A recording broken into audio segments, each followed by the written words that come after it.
Good morning students. Class ninth में आज हम चैप्टर क्वाड्रिलेटरल्स पर डिस्कस करेंगे। तो आज का हमारा टॉपिक है क्वाड्रिलेटरल्स, और इससे पहले एक वीडियो में मैंने टाइप्स ऑफ क्वाड्रिलेटरल्स डिस्कस किया था। आज हम कुछ इससे रिलेटेड थ्योरम्स डिस्कस करेंगे। तो सबसे पहले बेसिकली हम जो मेन क्वाड्रिलेटरल इसमें आता है वो है पैरेललोग्राम। तो सबसे पहले पैरेललोग्राम को डिस्कस करते हैं। What is a parallelogram? If both pairs of opposite sides of a quadrilateral are parallel, then the quadrilateral is a parallelogram. देखिए, पैरेललोग्राम की जो बेसिक डेफिनेशन है वो यही है कि अगर किसी क्वाड्रिलेटरल के अपोजिट पेयर्स, दोनों अपोजिट पेयर्स आपस में पैरेलल हों तो वो क्या कहलाता है? पैरेललोग्राम। आप इसमें देख सकते हैं ये क्वाड्रिलेटरल है ए बी सी डी, और इसमें आप देखिए ये line A B is parallel to D C and this A D is parallel to B C. Means opposite pairs if are parallel then they are called parallelogram. This quadrilateral is called parallelogram. और बाकी जितनी भी इसकी properties हैं, opposite angles are equal, opposite sides are equals, the diagonals bisect each other, ये सब हम इसको प्रूफ कर सकते हैं एक थ्योरम की हेल्प से। तो बेसिक जो डेफिनेशन पैरेललोग्राम की वो यही है कि ऐसा क्वाड्रिलेटरल जिसके दो अपोजिट पेयर आपस में पैरेलल हों वो पैरेललोग्राम कहलाता है। अब एक बहुत ही इंपॉर्टेंट थ्योरम को हम डिस्कस करेंगे जिसके बेस पर बाकी सारी थ्योरम्स भी प्रूफ होती है। तो उस थ्योरम ये है, अ diagonal of a parallelogram divides it into two congruent triangle. किसी पैरेललोग्राम का जो डायगोनल होता है उसको दो ट्रायंगल्स में डिवाइड करता है जो आपस में क्या होते हैं? कॉन्ग्रुएंट होते हैं। अब इसको कैसे डिस्कस करेंगे देखिए।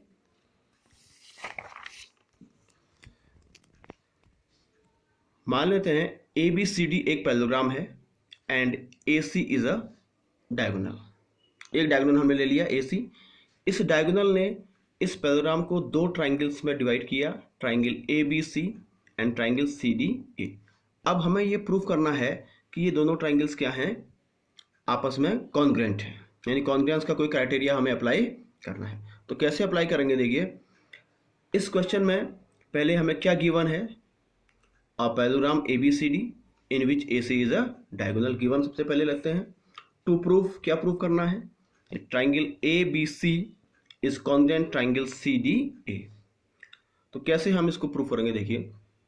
इन दो ट्राइंगल्स को हमें कॉन्ग्रुएंट प्रूफ करना है तो उसके लिए हमें कोई ना कोई कॉन्ग्रुएंस क्राइटेरिया चाहिए।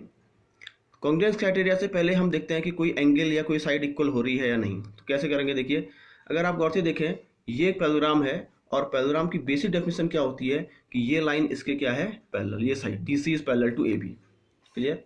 और एक AC क्या है? ट्रांसवर्सल है। अब अगर आप देखें कि दो पैरेलल लाइंस हैं और इनको कोई ट्रांसवर्सल कट करती है तो ये एंगल आपस में इक्वल होते हैं। इनको बोलते हैं pair of alternate interior angle. About suppose X है तो ये भी क्या होगा? X, pair of alternate interior angle. तो इसमें भी अगर आप देख रहे हैं ये दो लाइन पैरेलल हैं और ये ट्रांसवर्सल है, तो इसका मतलब ये जो एंगल है, let us suppose this angle is x, so this is also x। Clear हो गया? तो ये एंगल इक्वल हो गया। Angle DCA is equal to angle BAC। क्या रीजन होगा? रीजन है pair of alternate interior angles. Similarly अगर आप देखें ये लाइन इसके पैरेलल होती है। पैरेलल क्यों है? क्योंकि ये क्या है? एक पैरेललोग्राम।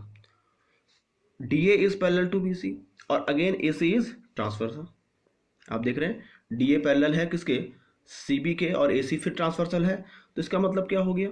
जैसे हमने कहा ये दो लाइंस पैरेलल हैं और ये एक ट्रांसवर्सल है। Again this angle is equal to this angle. Suppose ये एंगल Y है तो ये भी क्या होगा? Y होगा। तो हम इसमें क्या करते हैं? Late us suppose this angle, इस एंगल को मैंने Y लिया, this angle is also Y। ये भी क्या हो जाएगा? Y हो जाएगा। क्लियर? अब आप देखिए हम इन दो ट्राइंगल्स को कॉन्ग्रुएंट कैसे प्रूव कर सकते हैं। अब इन दो ट्राइंगल्स को लेते हैं। क्या क्या हमें मालूम है?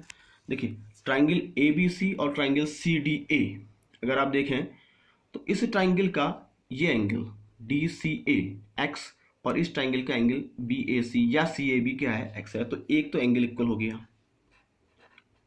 क्लियर? दूसरा, ये side AC that is common. AC common है दोनों में, इस ट्राइंगल में भी है और इस ट्राइंगल में भी है। तो AC is equal to AC, AC is equal to AC, ये कॉमन होगी। क्लियर, यानी ये साइड क्या है, कॉमन है। और again third angle, angle DAC is equal to angle BCA, ये एंगल भी इक्वल हो गया, pair of alternate interior angle, ये हम प्रूव कर चुके हैं। ये एंगल क्यों इक्वल हुआ, ये हमने यहाँ प्रूव कर दिया। ये एंगल क्यों इक्वल हुआ, ये हमने यहाँ प्रूव कर दिया। और ये साइड इक्वल है, यानी अगर इन दो ट्राइंगल्स को देखें तो इन दो ट्राइंगल्स में दो एंगल्स और उनसे जो करस्पॉन्डिंग साइड्स है, 20 जो कॉमन साइड है उसकी, वो इक्वल है। तो एंगल, साइड और एंगल का क्राइटेरिया हम लगा सकते हैं। आपको मालूम है कॉन्ग्रुएंस ट्राइंगल्स की प्रॉपर्टीज। तो ऐसे कॉन्ग्रुएंस क्राइटेरिया अगर हम अप्लाई करें तो उससे हमारा क्लियर हो जाता है कि triangle ABC is congruent to triangle CDA। Clear हो गया जी। तो इस तरीके से हम इन दो ट्राइंगल्स को कॉन्ग्रुएंट प्रूव कर सकते हैं, और ये बहुत ही इंपॉर्टेंट थ्योरम है क्योंकि बाकी सारी थ्योरम इसी के बेस पर प्रूव होती है। अब इसी थ्योरम को थोड़ा सा आगे बढ़ा के अगर हमें कोई और थ्योरम प्रूव करनी है तो इसी में कर सकते हैं। देखिए, आपको मालूम है अगर दो ट्राइंगल्स कॉन्ग्रुएंट होते हैं तो उनके बाई CPCT करस्पॉन्डिंग पार्ट्स क्या होते हैं, आपस में इक्वल होते हैं। जैसे अगर सपोज हमने कहा इसमें, इस ट्राइंगल में ये साइड x इसके इक्वल है, तो इनकी करस्पॉन्डिंग साइड्स क्या होगी, इन दो ट्राइंगल्स में इक्वल होगी। अब करस्पॉन्डिंग साइड्स क्या होती है, करस्पॉन्डिंग साइड होती है करस्पॉन्डिंग एंगल जो आपस में इक्वल है उनकी अपोजिट साइड। मीन्स अगर इस ट्राइंगल में x की अपोजिट साइड कौन सी है, दैट इज BC। क्या है, BC है। और इस ट्राइंगल में y के करस्पॉन्डिंग एंगल कौन सा है, y है। तो इसकी अपोजिट साइड कौन सी भी, AB, और इसकी कितनी, तो ये आपस में इक्वल होंगे, AB इक्वल टू DC। पहले वाले में केस में क्या होगा, जैसे आपने कहा x के अपोजिट साइड BC है और यहाँ x के अपोजिट साइड क्या है, AD, तो BC किसके बराबर होगी, AD के इक्वल होगी, क्योंकि ये दोनों करस्पॉन्डिंग एंगल हैं, इक्वल हैं, तो इनकी करस्पॉन्डिंग साइड इक्वल होगी। करस्पॉन्डिंग साइड क्या होती है, करस्पॉन्डिंग इक्वल की अपोजिट साइड। इसके सामने वाली साइड है BC, इसके सामने वाली साइड है AD, तो इक्वल होगी। सिमिलरली इस ट्राइंगल में फिर से लेते हैं, ये एंगल y है और यहाँ ये एंगल y है। y के अपोजिट साइड क्या है, AB, और यहाँ y के अपोजिट साइड क्या है, DC, तो ये भी आपस में इक्वल होंगे। क्लियर हो गया। तो इसका मतलब AB किसके बराबर है, DC के बराबर है, और BC किसके बराबर है, AD के बराबर। मतलब opposite sides are also equal. ये थ्योरम अगर प्रूव करने को आएगी तो हम इसके आगे हम इसको प्रूव कर सकते हैं। पहले हम ये प्रूव करेंगे कि ये दो ट्राइंगल्स कॉन्ग्रुएंट हैं, उसके बाद इसको, अब ये किस प्रॉपर्टी से हुआ, ये हुआ CPCT, corresponding parts of congruent triangles। Similarly अगर आप देखें अपोजिट एंगल्स की बात करें तो ये दो ट्राइंगल्स कॉन्ग्रुएंट हैं, तो अगर आप गौर से देखें इनके अपोजिट एंगल, ये पूरा एंगल कितने का हो गया, ये x है y, तो ये पूरा कितना हो गया, x प्लस वाई। ये भी कितना हो गया, x प्लस वाई, तो ये भी x प्लस वाई, ये भी x वाई, यानी एंगल भी क्या हो गए, इक्वल हो गए। तो angle A is equal to angle C। और वैसे ही अगर ये दो ट्राइंगल्स कॉन्ग्रुएंट हैं तो बाई CPCT ये एंगल इसके इक्वल हो जाएगा, angle B is equal to angle D हो जाएगा। तो इस तरीके से हम देख रहे हैं कि पैरेललोग्राम में अपोजिट एंगल्स भी आपस में इक्वल हो जाते हैं। क्लियर है। तो opposite sides are equal, opposite angles are equal, इस थ्योरम का हम यूज कर सकते हैं। अब एक और थ्योरम में आते हैं,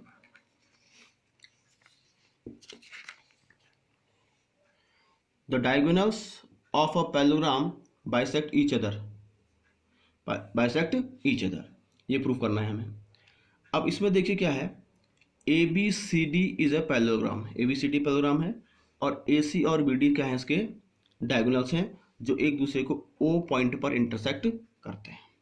अब हमें दिखाना है कि ये जो है एक दूसरे को बाइसेक्ट करते हैं, मीन्स AC BD को बाइसेक्ट करता है, AC जो है BD के दो बराबर इक्वल पार्ट करता है, मतलब OB और OD आपस में इक्वल होनी चाहिए, ये हमें प्रूव करना है। और ये इसको बाइसेक्ट करता है, means OA is equal to OC होना चाहिए। ठीक है। अब क्या करेंगे, देखिए इन दो ट्राइंगल्स में हम देखेंगे, अगर आप इन दो ट्राइंगल्स को देखिए, ट्राइंगल्स ODA और ट्राइंगल्स OBC में देखिए, तो फिर आपको बताया था जैसे हमने पहले वाले थ्योरम में प्रूव किया था, ये दो लाइंस पैरेलल हैं और ये एक ट्रांसवर्सल है। क्लियर, ये लाइन इसके पैरेलल और ये ट्रांसवर्सल है, AC is transversal, so angle ODA ये is equal to angle OBC। Clear हो गया, ये लाइंस इसके पैरेलल और ये एक ट्रांसवर्सल है, या हम ऐसे भी कह सकते हैं ये लाइंस है, ये इसके पैरेलल है, तो ये एंगल क्या होगा, इसके इक्वल होगा, तो ये इसके इक्वल हो गया। ये अगर x होगा तो ये भी क्या होगा, x होगा। ये इसके इक्वल हो गया। Clear, that is angle. And अभी आपने पढ़ा था पैरेललोग्राम की अपोजिट साइड्स क्या होती है, इक्वल होती हैं। तो AD is equal to BC, opposite sides of parallelogram are equal. Third, हम फिर देखते हैं एंगल OAD और एंगल OCB आपस में क्या होंगे, ये इसके इक्वल हो जाएगा। ये y है तो ये भी तो y, क्यों होगा, क्योंकि alternate pair of alternate interior angles, ये होगी। तो एंगल साइड एंगल, तो इन दो ट्राइंगल्स में भी आप देख रहे हैं ASA क्राइटेरिया से हम इन दो ट्राइंगल्स को कॉन्ग्रुएंट प्रूफ कर सकते हैं। तो ये दो ट्राइंगल्स क्या हो गए, कॉन्ग्रुएंट प्रूफ हो गए। Triangle ODA is congruent triangle OBC by ASA congruence rule से।